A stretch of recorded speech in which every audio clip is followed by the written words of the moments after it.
Hello student, এখন আমরা 4 এর 8 নম্বর অঙ্কটা করব। দেখো কি বলেছে অঙ্কটায়, বলেছে x - 2 by x plus 2 plus 6 into x - 2 by x - 6 equal to 1। এই সমীকরণটাকে সমাধান করে x এর মান নির্ণয় করতে হবে, যেখানে x এর মানটা কি হবে না, -2 হবে না আর 6 হবে না। যদি আমরা x এর মানটা -2 আর 6 এখানে বসিয়ে দিই, তাহলে কিন্তু এই সমীকরণ থাকবে না। ওই জন্য দেখো x এর মানটা 2 হবে, -2 হবে না আর 6 হবে না, বাদ বাকি সব মান হতে পারে। তো চলো আমরা অঙ্কটা করি। এখানে দেখো এই 6টা x - 2 এর সঙ্গে গুণ আছে, এই পুরোটার সঙ্গে। 6টা কোথায় আছে, উপরে আছে, তাহলে এই 6টা যদি আমি উপরের সঙ্গে প্রথমে লাইন কি করব, গুণ করে দেব। তাহলে x - 2 by x plus 2 plus এই 6 যদি গুণ করি তাহলে কি হবে, 6x - 12 by x - 6 সমান সমান 1। এবার দেখো আমি যদি এই নিচের দুটোকে লসাগু করে দিই, তাহলে কি হয়, লসাগু কত হবে, x plus 2 into x - 6 কি হবে, লসাগু হবে। এখানে দেখো x plus 2, এখানে আছে x plus 2, মানে এই নিচেরটাকে যে লসাগুটাকে যদি আমি x plus 2 তে ভাগ করি, তাহলে x plus 2 বাদ চলে যাবে, তাহলে কি পড়ে থাকবে, x - 6। তাহলে x - 6 আর x - 2 কি হবে, গুণ হবে। তাহলে x - 2 into x - 6 এই প্লাস এখানে। এবার দেখো x - 6 আর x plus 2 এইটাকে যদি ভাগ করা হয় x - 6 দিয়ে, তাহলে x - 6 আর এই x - 6 কি হবে, বাদ চলে যাবে, তাহলে পড়তে হবে কি, x plus 2। তাহলে x plus 2 দিয়ে গুণ হবে এই 6x minus 12 কে সমান সমান 1। দেখো এবার যদি গুণ করে দিলে কি হবে, x গুণ করলে কি হবে, x স্কয়ার, x দিয়ে 6 কে গুণ করলে কি হবে, -6x, এই -2 দিয়ে x গুণ করলে হবে -2x, আর -2 আর -6 গুণ করলে হবে +12। এই প্লাস দেখো এই x দিয়ে যদি এই 6x কে গুণ করা থাকে কি হবে, 6x স্কয়ার, আবার এই x দিয়ে যদি -12 গুণ করা কত হবে, -12x, এই 2 দিয়ে যদি 6x কে গুণ করা থাকে +12x, +12x -24।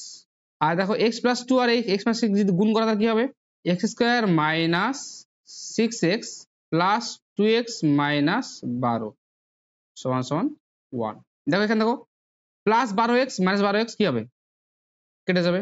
এখানে দেখো x স্কয়ার আর এখানে 6x স্কয়ার, তাহলে কত হবে, 7x স্কয়ার, 7x স্কয়ার।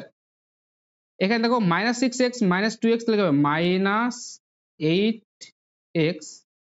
এখানে দেখো +12 আর এখানে -24, তাহলে 24 থেকে যদি 12 বাদ দেওয়া হয় তাহলে কত হবে, -12 থাকবে, -12 সমান কোনাকুনি গুণ করে দেখানে কি হবে, x স্কয়ার এই -6x প্লাস 2x কত হবে, -4x, আর এখানে কত হবে, -12। ঠিক আছে, আমি এখানে করছি এর পরের লাইন। আমি যদি এই যে এগুলাকে সমানের এইদিকে নিচে না বাম পক্ষের নিচে আসি, দেখো কি হয়, কি হবে, 7x স্কয়ার -8x -12, এই x স্কয়ার যদি এদিকে আসে তাহলে কি হবে, -x স্কয়ার, এই 4x টা যদি আমি এই ধারে আসে তাহলে কি হবে, +4x, আর এই -12 যদি এইদিকে আসে তাহলে কত হবে, +12। তাহলে সমানের এইদিকে আর কিছু পড়ে থাকবে না, তাহলে কি পড়ে থাকবে, 0 পড়ে থাকবে, সমান সমান 0। এখানে দেখো -12 আর +12 কি হবে, কেটে যাবে, কি পড়ে থাকবে, দেখো এখানে 7x স্কয়ার -x স্কয়ার, তো কত হবে, 6x স্কয়ার। এখানে দেখো -8x, এখানে দেখো +4x, তাহলে কত হবে, -4x সমান সমান 0। তাহলে দেখো এখানে দেখো 2x টাকে কমন নিতে পারি, তো কি বলবো, এখানে 3x - 2 সমান সমান 0। দেখো এই 2x ইনটু কমন মানে কি, ইনটু আছে এখানে, দেখো এই 2x একটা রাশি, 3x - 2 এটা একটা রাশি, তাহলে দুটি রাশির গুণফল যদি 0 হয় তাহলে আমরা বলতে পারি এই রাশি সমান সমান 0, আবার এই রাশিটা সমান সমান 0।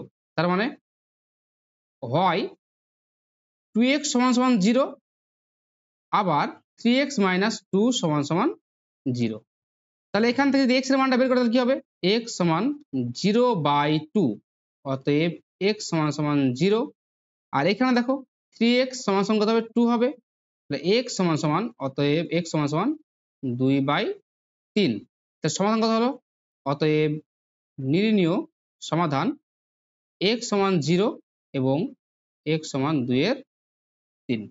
আজকের ভিডিও এই পর্যন্তই। ভিডিওটি ভালো লাগলে তোমরা চ্যানেলটিকে সাবস্ক্রাইব করে দিও এবং যদি তোমরা কোথাও কোনো প্রবলেম হয় বা কোনো যদি বুঝতে না পারো তাহলে তোমরা কমেন্ট সেকশনে আমাকে জানিও।